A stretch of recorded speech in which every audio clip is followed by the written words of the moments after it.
Channel को subscribe करें और बेल आइकन दबाना ना भूलें। केंद्रीय गृह मंत्री अमित शाह जम्मू कश्मीर के दौरे पर हैं। दूसरे दिन जम्मू में उन्होंने एक जनसभा में कहा कि जम्मू कश्मीर में विकास युग शुरू हो गया है। मैं जम्मू कश्मीर को आज ये कहने आया हूं कि जम्मू कश्मीर वालों के साथ अन्याय का समय खत्म हो चुका है। अब कोई आपके साथ अन्याय नहीं कर सकता। अब जम्मू कश्मीर का विकास होगा और ये प्रदेश देश को आगे बढ़ाने में अपना योगदान देगा। शाह ने कहा कि 5 अगस्त 2019 को प्रधानमंत्री नरेंद्र मोदी ने ऐतिहासिक निर्णय लेते हुए धारा 370 और 35A को खत्म किया। इससे जम्मू कश्मीर के लाखों लोगों को अपने अधिकार मिले। अब भारतीय संविधान के सभी अधिकार यहां के सभी लोगों को मिल रहे हैं। उन्होंने यह भी कहा कि अब 3 परिवारों का राज खत्म हो चुका है। उनका मतलब कांग्रेस, महबूबा मुफ्ती और फारूक अब्दुल्ला के परिवार के से था। मैं आज इस भूमि पर जब आया हूं तब मैं इतना जरूर कहना चाहता हूं कि यहां पर जो विकास का युग शुरू हो रहा है, विकास के युग में खलल पहुंचाने वाले खलल डाल रहे हैं, मगर मैं आप सबको विश्वास दिलाने आया हूं, विश्वास रखिएगा, विकास के युग में कोई खलल नहीं डाल पाएगा। जम्मू कश्मीर के विकास को कोई रोक नहीं पाएगा।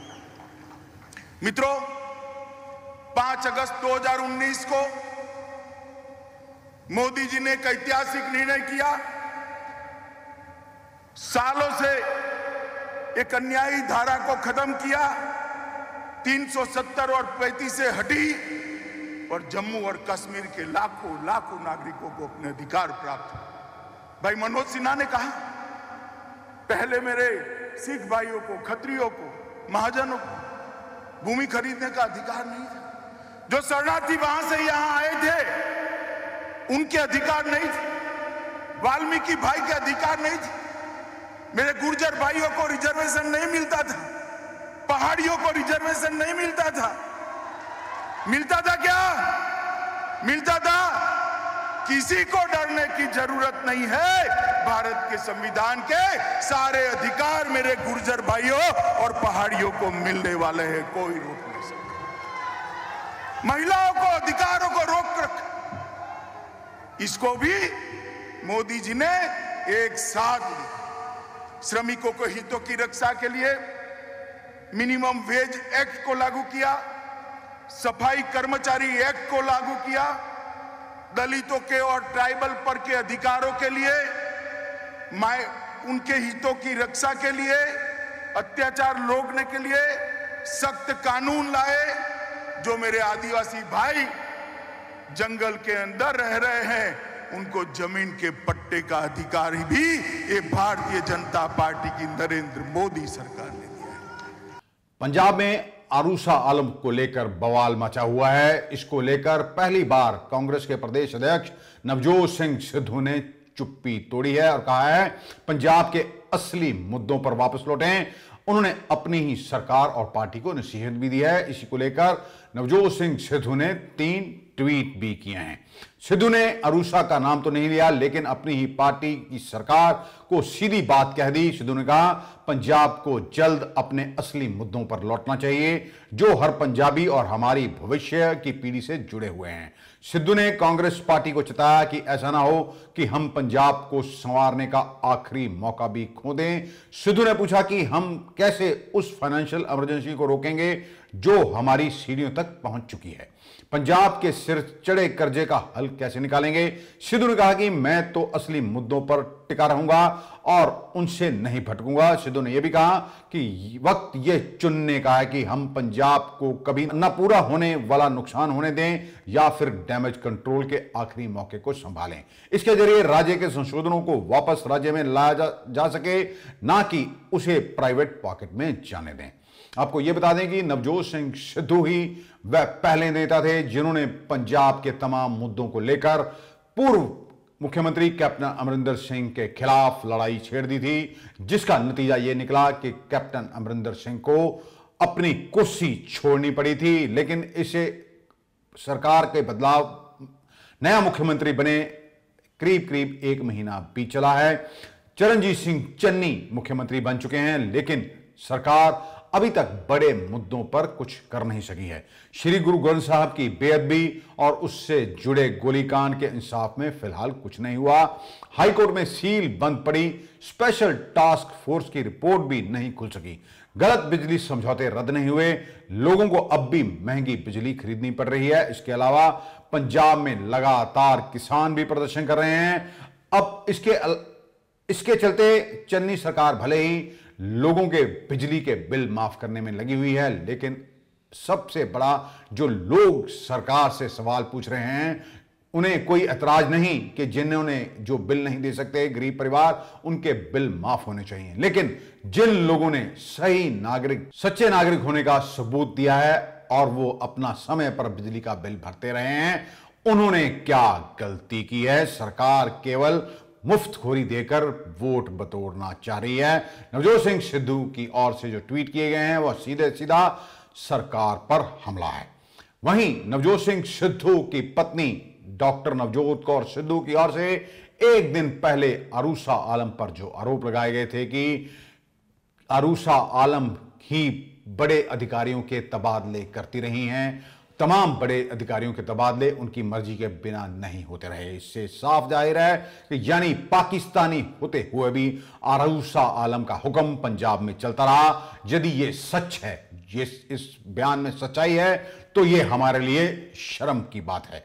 डॉक्टर नवजोत कौर सिद्धू ने स्पष्ट कहा था कि डायमंड के सेट लेकर बदलियां अरूसा आलम करती रही हैं। सारा पैसा अरूसा आलम के बेटे ने संभाला है। उन्होंने तो पूर्व मुख्यमंत्री कैप्टन अमरिंदर सिंह को यह सलाह दी थी कि अब वह अपना बुढ़ापा अरूसा आलम के साथ जाकर बिताएं। इन सब चीजों से जाहिर है कि पंजाब की जनता को दोनों हाथों से लूटा जा रहा है। यह बहुत बड़ा जांच का विषय है। इसी को लेकर जो मौजूदा गृह मंत्री हैं पंजाब के, वह डिप्टी सीएम हैं सुखजिंदर सिंह रंधावा, और पूर्व मुख्यमंत्री कैप्टन अमरिंदर सिंह के बीच वॉर भी छिड़ चुकी है। दोनों ने एक दूसरे पर संगीन आरोप लगाए हैं। पंजाब में ये संगीन आरोप लग रहे हैं, लेकिन केंद्र सरकार इस पर मौन है। आखिर केंद्र की क्या मजबूरी है? क्योंकि यह मामला देश की सुरक्षा से जुड़ा हुआ है। पंजाब के भाजपा नेता भी चुप हैं। हाल ही में भाजपा के राष्ट्रीय महासचिव तरुण चुग की ओर से जरूर इस मामले में बयान जारी किया गया है। ऐसा है कि पिछले 16 साल से आंटी का डिनर आप खा रहे हैं, आंटी के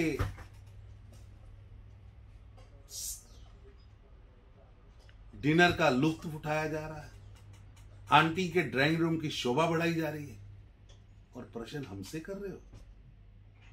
58 महीने जिनके साथ सरकार आपने चलाई, आज उन पर प्रश्न कर रहे हो। क्यों चुप थे? अगर फरोती ली जाती थी, पैसा लिया जाता था, भ्रष्टाचार था, तो क्यों चुप थे? क्यों सरकार का हिस्सा थे? ये आपकी पुरानी आदत है, दोहरा चेहरा है। पहले 2007 से 2017 हमारी सरकार में गाड़ी घोड़ा मौज मस्ती मंत्री पद लिया, अब और आखिर में उनके खिलाफ बोला, और अब भी 58 महीने 59 महीने आप उनके साथ हैं। कॉफी विद कैप्टन के गाने गाते हैं, सरकार के कसीदे गाते हैं, कैप्टन साहब के साथ सरकार चलाते हैं। ये सामने आया, जैसा कि नवजोत कौर सिद्धू ने कहा कि पैसे लेकर नियुक्तियां होती रही।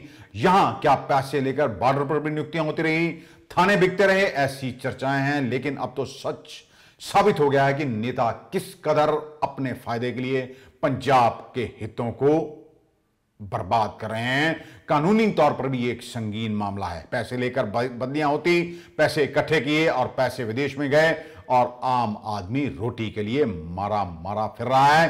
तमाम अधिकारियों मंत्रियों के साथ अरूसा आलम की तस्वीरें जो है वो सोशल मीडिया पर नेता ही सार्वजनिक कर रहे हैं। हमारे पूर्व डीजीपी और पूर्व प्रिंसिपल सेक्रेटरी के साथ उनकी तस्वीरें वायरल हो रही हैं। नेताओं के साथ अरूसा आलम की तस्वीरें वायरल हो रही हैं। मतलब नेताओं को जनता से कोई सरोकार नहीं है। जनता को मात्र मुफ्त आटा दाल स्कीम और मुफ्तखोरी में उलझा कर रख दिया गया है। हमने बार बार जनता को सचेत किया, यदि आप नहीं चेते तो जान लें, आने वाली नस्लों की बर्बादी के लिए आप खुद जिम्मेदार होंगे। अरूसा आलम को लेकर जिस तरह हमारे नेता लड़ रहे हैं, उससे स्पष्ट जाहिर है कि इन लोगों को पंजाब की कितनी फिक्र है। आम जनता से इनको कितना सरोकार है। हम आपको यह भी बता दें कि अरूसा आलम कौन है। अरूसा आलम पाकिस्तान में रानी जनरल के नाम से मशहूर अकलीन अख्तर की बेटी हैं। समाज सेवी अख्तर का 1970 के दशक में पाकिस्तान की राजनीति में गहरा प्रभाव रहा। बताया जाता है कि अरूसा आलम वर्ष 2004 में कैप्टन अमरिंदर सिंह से पहली बार मिली थी जब वह पाकिस्तान दौरे पर गए थे। फिर यहां उनकी मुलाकात वर्ष 2006 में भी जालंधर में हुई थी जब प्रेस क्लब के किसी कार्यक्रम में शामिल होने के लिए खास तौर पर अरूसा आलम यहां पर आई थी। बेमौसम की बरसात ने किसानों को मार मारी है। पहले ही धान की फसल का सही दाम न मिलने के कारण किसान जो है परेशान है। बेमौसमी बरसात को लेकर किसान मजदूर संघर्ष कमेटी की ओर से सरकार से मुआवजे की मांग भी की गई है। इसी को लेकर सरवन सिंह पंधेर जो कि किसान मजदूर संघर्ष कमेटी के नेता हैं, उन्होंने एक बयान भी जारी किया है। हालांकि डिप्टी सीएम ओम प्रकाश सोनी का कहना है कि सरकार इस मामले में कड़ा संज्ञान ले रही है और किसानों को नुकसान नहीं होने दिया जाएगा। ਜਿਹੜੀ ਪੰਜਾਬ ਦੇ ਹੋਰਨਾਂ ਹਿੱਸਿਆਂ ਵਿੱਚ ਪੂਰੇ ਦੇਸ਼ ਦੇ ਗੜੇਮਾਰੀ ਹੋਈ ਆ, ਬੇਮੌਸਮੀ ਬਹੁਤ ਸਾਰੀ ਬਰਸਾਤ ਹੋਈ ਆ, ਹਨੇਰੀ ਝੱਖੜ ਦੇ ਨਾਲ ਝੋਨੇ ਦੀ, ਬਾਸਮਤੀ ਦੀ ਔਰ ਸਬਜ਼ੀਆਂ ਤੇ ਹਰੇ ਚਾਰੇ ਦੀ ਫਸਲ ਬਰਬਾਦ ਹੋ ਗਈ ਆ। ਇਸੇ ਤਰ੍ਹਾਂ ਨਰਮੇ ਕਪਾਹ ਦਾ ਨੁਕਸਾਨ ਹੋਇਆ, ਉਹਨਾਂ ਦਾ ਮੁਆਵਜ਼ਾ ਲੈ ਲਈ ਅਸੀਂ। ਹੁਣ ਝੋਨੇ ਲਈ 50,000 ਰੁਪਈਆ, ਨਰਮੇ ਦਾ 60,000 30,000 ਮਜ਼ਦੂਰਾਂ ਦਾ ਯੋਗ ਮੁਆਵਜ਼ਾ ਤੁਰੰਤ ਗਿਰਦਾਵਰੀਆਂ ਕਰਕੇ ਦਿੱਤਾ ਜਾਵੇ। ਵੇਖੋ ਅਸੀਂ ਅੱਗੇ ਨਰਮੇ ਦਾ ਬਹੁਤ ਵੱਡਾ ਨੁਕਸਾਨ ਹੋਇਆ, ਜਿਹੜੀ ਸੁੰਡੀ ਜਿਹੜੀ ਆ ਉਹ ਨਰਮੇ ਨੂੰ ਲੱਗੀ ਸੀ, ਉਹਦੇ ਵਾਸਤੇ ਵੀ ਸਾਡੇ ਸੀਐਮ ਸਾਹਿਬ ਆਪ ਖੁਦ ਉੱਥੇ ਗਏ ਸੀ। ਉਹਦੀ ਵੀ ਜਿਹੜੀ ਗਿਰਦੌਰੀਆਂ ਜਿਹੜੀਆਂ ਦੇ ਉਦੋਂ ਹੀ ਉਹਨਾਂ ਹੁਕਮ ਦੇ ਦਿੱਤੇ ਸੀ ਅਫਸਰਾਂ ਨੂੰ। ਸੋ ਉਹਦਾ ਵੀ ਸਰਕਾਰ ਵੱਲੋਂ ਕੀਤਾ ਜਾ ਰਿਹਾ। ਜੇ ਬਰਸਾਤ ਦਾ ਜਿੱਥੇ ਜਿੱਥੇ ਕੋਈ ਨੁਕਸਾਨ ਹੋਇਆ ਸਰਕਾਰ ਜਿਹੜੀ ਆ ਜ਼ਰੂਰ ਮੁਆਵਜ਼ਾ देगी। पंजाब में कांग्रेस की चल रही कला के बीच मुख्यमंत्री चरणजीत सिंह चन्नी ने चंडीगढ़ में अपनी कैबिनेट के मंत्रियों की एक इमरजेंसी मीटिंग बुलाई है। रविवार मीटिंग होने के बाद इसके महत्व को लेकर कई तरह के कयास भी लगाए जा रहे हैं। ऐसा कहा जा रहा है कि सीएम अपने कैबिनेट के वरिष्ठ मंत्रियों से मुलाकात कर रहे हैं। पहले वह तृप्त राजेंद्र बाजवा से मिले, इसके बाद ब्रह्म महिंद्रा और प्रगट सिंह से भी मुलाकात हुई। इसके अलावा भी कुछ मंत्री और कांग्रेस नेता उनसे मिले हैं। यह मीटिंग चंडीगढ़ में पंजाब सरकार के गेस्ट हाउस में हो रही है। पंजाब के बड़े मुद्दों को लेकर सरकार कुछ करने जा रही है, ऐसी चर्चाएं चल रही हैं। पंजाब के मुख्यमंत्री चरणजीत सिंह चन्नी अपनी ही पार्टी के प्रधान नवजोत सिंह सिद्धू के निशाने पर हैं। यह विवाद शुरू हुआ था नियुक्तियों से, जब डीजीपी और एजी की नियुक्ति हुई थी। अभी तक यह विवाद जारी है। हर सरकार चुनाव के नजदीक जनता का ध्यान बांटने की कोशिश करती है। पंजाब में भी कैप्टन अमरिंदर सिंह की पाकिस्तानी मित्र अरूसा आलम को लेकर घमासान छिड़ा हुआ है। हालांकि अचानक इस दौरान नवजोत सिंह सिद्धू ने एंट्री ली और कहा कि सरकार बड़े मुद्दे हल करे। सिद्धू ने कहा कि वो बड़े मुद्दों से नहीं भटकेंगे। इसे पंजाब सरकार को उनकी नसीहत से जोड़कर देखा जा सकता है। हम आपको यह भी बता दें कि पंजाब कांग्रेस में मची कला को सुलझाने के लिए कांग्रेस ने पहले सुनील जाखड़ को हटाया, उनकी जगह नवजोत सिंह सिद्धू को प्रधान बना दिया गया। इसके बाद मुख्यमंत्री कैप्टन अमरिंदर सिंह की कुर्सी चली गई, उनकी जगह चरणजीत सिंह चन्नी आ गए। लेकिन अब पंजाब के जो इंचार्ज हैं हरीश रावत, उनकी भी छुट्टी कर दी गई है, उनकी जगह हरीश चौधरी ने ले ली है। इसके बावजूद पंजाब में कला थमने का नाम नहीं ले रही है। श्री आनंदपुर साहब से सांसद मनीष तिवारी ने कांग्रेस के पूर्व प्रदेश प्रभारी हरीश रावत को करारा जवाब देने के बहाने पंजाब कांग्रेस पर हमला बोल दिया है। उन्होंने कहा कि कांग्रेस नेता बच्चों की तरह आपस में लड़ रहे हैं। तिवारी ने फिर से नवजोत सिंह सिद्धू को पंजाब कांग्रेस का प्रधान बनाए जाने पर सवाल खड़े किए। ऐसा कहा जाता है कि नवजोत सिंह सिद्धू को प्रधान बनाने में हरीश रावत की अहम भूमिका रही है। मनीष तिवारी ने कहा कि पंजाब कांग्रेस में जो अराजकता चल रही है उन्होंने आज तक नहीं देखी। कांग्रेस हाईकमान के कहने पर भी पंजाब में ये हालात हैं। उन्होंने कहा कि कांग्रेसी एक दूसरे के लिए ही घटिया शब्दों का इस्तेमाल कर रहे हैं। यह सब पिछले 5 महीनों से चल रहा है। उन्होंने पंजाब कांग्रेस यानी नवजोत सिंह सिद्धू से पूछा कि क्या यह नहीं लगता कि पंजाब के लोग इस डेली सोप से परेशान हो गए होंगे। उन्होंने कहा कि दुर्भाग्य तो यह है कि जो लोग इसका विरोध करते थे अब वही ऐसा काम करने में लग गए हैं। तिवारी ने यह भी कहा कि कमेटी की नियुक्ति की जजमेंट में गंभीर चूक हुई, जिससे स्पष्ट है कि वो नवजोत सिंह सिद्धू को पंजाब कांग्रेस का चीफ को नियुक्त करने पर ही सवाल उठा रहे हैं। तिवारी ने यह भी पूछा कि उन मुद्दों का क्या प्रोग्रेस है जिन्हें लेकर विधायकों और दूसरे नेताओं ने विरोध किया था। उन्होंने पूछा कि बरगाड़ी, बेअदबी, ड्रग्स, बिजली समझौता, रेत माफिया आदि मुद्दों पर क्या कार्रवाई हुई है। श्रोमणी अकाली दल बादल के प्रधान सुखबीर सिंह बादल के एक बयान ने सभी को चकित कर दिया है। सुखबीर सिंह बादल ने कहा कि 2017 के विधानसभा चुनाव में भारतीय जनता पार्टी नहीं बल्कि आरएसएस ने भी पूर्व मुख्यमंत्री कैप्टन अमरिंदर सिंह का सहयोग किया था। यही कारण है कि वह मुख्यमंत्री बन गए। इसके बाद से ही कैप्टन भाजपा को फायदा देने में जुट गए। अब चरणजीत सिंह चन्नी भी भाजपा का साथ दे रहे हैं और आधा पंजाब बीएसएफ के जरिए केंद्र को सौंप दिया गया है। वहीं इस पर आम आदमी पार्टी ने भी कटाक्ष किया। आम आदमी पार्टी के संयोजक और दिल्ली के मुख्यमंत्री अरविंद केजरीवाल का कहना है कि भाजपा और आरएसएस ही नहीं बल्कि सभी पार्टियों ने एकजुटता दिखाई थी और कैप्टन की सरकार बनाई थी। उन्होंने ट्वीट किया कि पंजाब में सभी पार्टियां और नेता मिलकर आम आदमी पार्टी के खिलाफ लड़ते रहे हैं। पहले भी लड़े, इस बार भी वह मिलकर लड़ेंगे, लेकिन इस बार आम आदमी पार्टी सभी को हरा देगी।